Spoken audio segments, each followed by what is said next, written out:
Hey guys, how's it going? These engravings are going to massively raise your game in Assassin's Creed Shadows. We have engravings that give you infinite arrows, let you instantly trigger bleed, and also become uninterruptible. The engravings get more powerful throughout the video, ending on my all-round favourite that almost completely breaks the game. So here's where to find each engraving and a bit of gameplay showing you how they look in action. If you enjoy the video, hit the subscribe button and subscribe to the channel, and let's go. Okay, first off, you can charge arrows instantly with this next engraving. Here's what that looks like. So this is a regular charged arrow with a run-of-the-mill default bow. And here's how an instantly charging arrow looks like, courtesy of this engraving. This engraving comes on the Dragon's Wrath bow, which is a legendary bow and one of the best in the game. But as with any engraving, once you have the weapon that you found on it, you can then unlock the engraving as a standalone engraving, which you can then apply to another gear piece. To do that, go to your forge at your base and select the engraving option. The Dragon's Wrath is a must if you're using a bow build as Yasuke, because you can fire off arrow after arrow. Or you can just use the engraving and apply it to a different bow. To get the Dragon's Wrath, you have to kill the Setsui agent, who is located in Koriyama Castle. This agent is part of the Kurei IQ questline, so head to Koriyama Castle, take out the agent, and the Dragon's Wrath is yours alongside this engraving. This engraving is possibly the most underrated engraving in the whole game. This one gives you a ridiculously high 600% affliction build-up with a posture attack. In other words, hold RT to do a posture attack and you will deal not only the full damage from the attack, but an extra 600% affliction. To the best of my knowledge, this is the highest affliction build-up it's possible to get. I have not seen any engraving yet that does more than 600% affliction build-up. In fact, I've not seen an engraving that does more than 600% of anything, so this engraving is incredible. It doesn't just work great on its own though, so to really get the most out of this, I recommend putting the engraving on an affliction specializing weapon. For instance, the Bloodletter. The Bloodletter is a legendary Kusarigama that triggers bleed on entanglement. So with this engraving, when you do the attack entanglement ability, you trigger instant bleed. To pull off the entanglement, you hold down RT to start winding up, then let go of RT, then press RT just before the move connects. If you time it right, you'll wrap the chain around your opponent's neck and trigger bleed, as you can see from the cloud of blood. Now, where to find this engraving? Well, the good news is it's the easiest engraving to find in the whole video. All you have to do is go to the gear vendor in Yamato, pay the vendor a mere 400 gold, and the engraving is yours. But wait, it gets better, because there are a few variations you'll find on this engraving in Shadows. So, for example, another engraving that gives you 600% affliction build-up is when hitting vulnerable enemies. So it gives you the same amount of affliction build-up, but triggers under a different mechanic. Make an enemy vulnerable, which is when they glow orange and look stunned, then hit them and you'll get 600% affliction build-up. This engraving, again, comes from a gear vendor in Yamato, which is just down the road from the previous one. Very, very handy. It's 400 gold again, which is nothing compared to all that lovely affliction you will be doing. So these are the first two rare engravings, very underrated engravings that you can get in Shadows. This next engraving comes with one of the best outfits for Naoe in the entire game. It lets you spread affliction build-up when you kill an afflicted enemy. Now, if you want to use a bleed build with Naoe, this outfit is a must.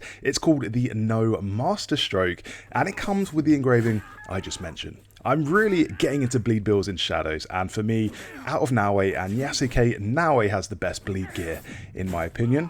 You can trigger bleed in 1 or 2 hits, that's all it takes, and absolutely shred through opponents, and it is just massively satisfying. So if you combine the No Master Stroke outfit with the 600% affliction boost I mentioned earlier in the video, you will be bleeding your enemies dry. There's also the second part of the No Master Stroke outfit to go along with this, which I will show you, but as for where to get this first piece of the outfit, this is located in a legendary chest in Key. So go to Key, loot the chest, and you can pick up this bleed specialization outfit. free of charge. The next part of the No Masterstroke gear is, of course, the mask. The No Masterstroke mask comes with a unique engraving that gives you adrenaline on affliction build-up. So you cause affliction to build, and this builds your adrenaline, unlocking your special abilities to use. Now, if you team this with the engravings that give you 600% affliction build-up, your adrenaline is going to skyrocket. The result is being able to use your abilities much more frequently and carve through your foes. The No Masterstroke mask is another easy gear piece to get. This is found in a chest on Mount Koya. I really love it when you don't have to go through a lengthy process to get a gear piece, so someone just left this lying around and you can go and grab it. How very nice of them. Okay, this next engraving takes your bleed build to the next level. And do not worry, these engravings won't all be about bleed in this video, but hey, while we are on the subject of bleed, I think you might as well optimize it as best you can and do the ultimate bleed build. So for this, you will want the following engraving. The description of this is that your affliction build-up is not lost over time. So typically affliction deteriorates over time and you slowly lose it if you don't keep piling on the pressure. What this engraving does is preserve the affliction build-up, so once it triggers, it stays triggered even if you move on to another enemy. This engraving is inbuilt onto the Bloodshade legendary katana. You can already tell by the name, this is one for those bleed lovers out there, and this is another must-have for bleed builds. I am one of them. And the way you get this is pretty unique because instead of climbing up to a high point to get a chest located on some mountaintop or assassinating a high level target or completing a co-fun and finding this at the end, you simply have to travel to a boat. This boat is located off the coast of Izumi Setsu, and I've not seen many legendary weapons or gear pieces located on boats before in this game, but the Bloodshade legendary katana is one of them, and maybe the only one. And it makes me kind of think I might have to start sailing my way over to every boat in this game, because if this is hiding on there, what else are they stowing away on board? But anyway, go to this boat, get this weapon, and you will get the engraving. Okay, the last bleed build based engraving I will mention in this video, but it is a good one. This engraving makes bleed outright kill enemies below 2 health segments. So if they're kind of whittling away on health, you can finish them off easily with this engraving. It comes with the Crimson Edge legendary long katana. So it's a Yasuke only bleed engraving because he is of course the only one who can use long katanas, but bleed builds do feel extra brutal with Yasuke just because of the fury with which he fights. There is so much blood. So much so actually that I've had to turn off the blood in the settings so I do not get demonetized. But if you're playing with blood on, you will be spraying that stuff all over the place. So I recommend getting the Crimson's Edge legendary long katana and just going to town. Again, you don't need this katana for the bleed build, so if you don't like this moveset, go to your forge and put its engraving on another weapon of your choice. But to get the Crimson's Edge, it's simple. All you have to do, kill the target called Sonada Masatoyo. Take out this person and the Crimson's Edge, complete with the engraving, is yours. We are back on bows. I can't get enough of bows, and this engraving is wild. It gives you a posture shot with any charged arrow. So charge your arrow holding RT, and you will turn it from a more powerful shot to an all-out posture shot. Now you might be thinking one thing, which is what happens when you combine this with the other bow engraving from earlier in the video. Well, what happens is the two engravings work together perfectly. So the engraving that eliminates charging time on charged arrows, which I mentioned earlier, combines with this engraving that turns any arrow into posture shots, resulting in literally all arrows shot using RT being posture shots. In other words, you can stagger enemies instantly by combining these two engravings. So I've told you where to find the previous engraving, which is the Dragon's Wrath bow, but to find the engraving that gives you a posture shot with any charged arrow, you need to get the Heart Spiller bow.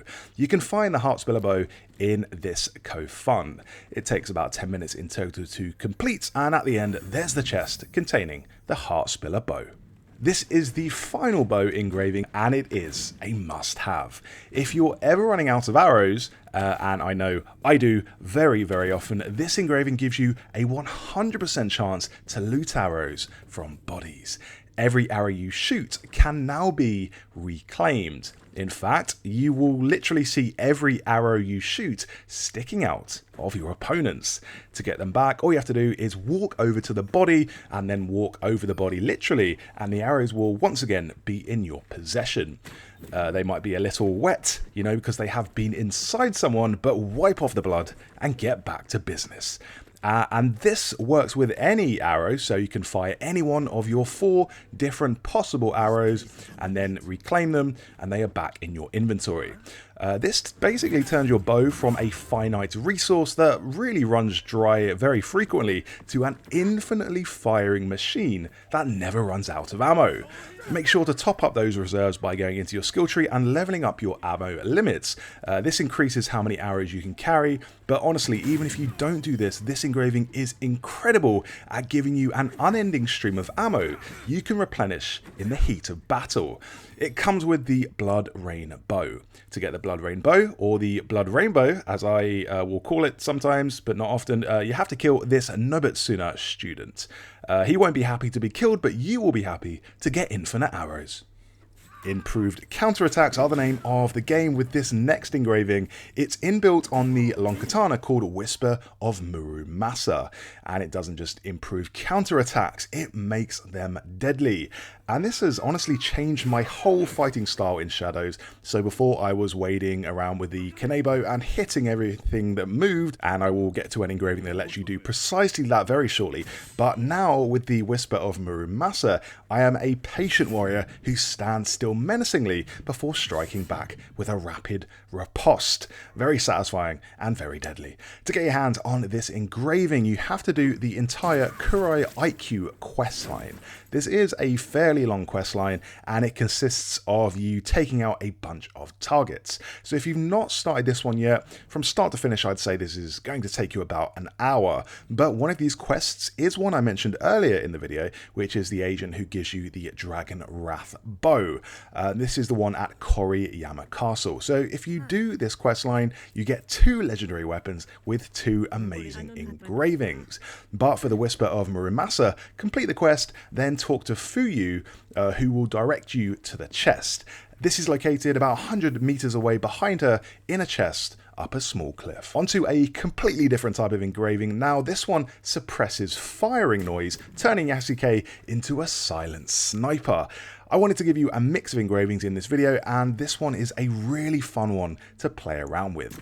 I didn't even think stealth builds were possible with Yasuke previously, but it turns out they are, and they are incredibly fun. You can take out entire armies using suppressed tepos because you can apply this engraving to any gun in the game, and what I like to do is combine this suppressed noise engraving with an engraving that boosts Yasuke's tepo skills even further. For instance, I would recommend using an engraving that increases damage at distance so you can fire from long distances and in complete silence, which is really, really fun. There's also an engraving that increases damage the farther away you fire, so put either of these on a tepo alongside the suppressed firing engraving, and you have a brand new, completely silent sniper build.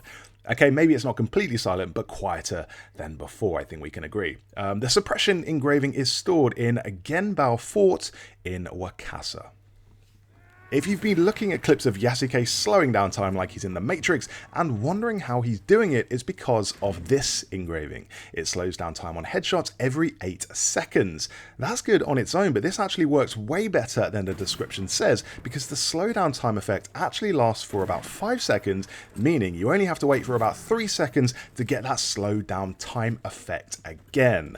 That essentially results in entire battles being fought in bullet time. Pretty much like your Neo taking on a bunch of Agent Smiths. But even Neo wasn't able to slow down time this much, but Yasuke can, thanks to this slow down time engraving. Score a headshot and time slows down, and it slows down for everyone but you. So even though everyone else is moving at a snail's pace, you are moving at near enough regular pace, which means to them, you're basically moving at super speed. The gear piece that grants you this incredible superhuman ability is a headband, the Master Archer headband to be precise, and you can get this at Kanagasaki Castle in Wakasa. Bit of a mouthful, but this comes with the slowdown time on headshots engraving. One of my favourite engravings in the whole game is one that makes your combos end with a bang. It creates an area of effect on hit with your combo ender. So if there are enemies in the vicinity where you perform your end of combo strike, they too will get damaged. Such is the force you strike your enemies with, it produces a literal mini shockwave. This impacts nearby foes and sometimes even takes them out. A really good engraving to use if you're fighting in a big group. I'm pretty sure this is the technique used by the pistol shrimp, but on land and scaled up into the size of a large man. The engraving comes on the Tail Smasher Kanebo, which is very aptly named because it does do a lot of smashing, and this is found here. Okay, here it is, the most enjoyable engraving to use in the whole game. This one makes it so your attacks cannot be interrupted. It is an engraving for Yasuke and comes with the Boulder Fall Kanebo, and this effect cannot be overstated. You can hold down RT or any other button and then keep it locked in no matter what your opponent does to you. They can ding you with an arrow or smash you with a charged attack, and you will remain charging up your attack, ready to unleash it whenever you want. And I just straight love noping through someone's attempt to hit me, then strike back with a shot that eliminates any kind of resistance they try and put up. My suggestion to take this to the next level is the engraving that decreases the time it takes to charge up your RT strikes, giving your enemies an even smaller window to hit you. Not that it matters, because with this engraving you will not be moved at all, that much you can say. To get it, you need the Boulder Fall Kanebo, which is located here on the map. So those were the rarest, most incredible engravings in Assassin's Creed Shadows. Hope you enjoyed the video. Thank you so much for watching, and if you want more Assassin's Creed Shadows guides, subscribe to the channel.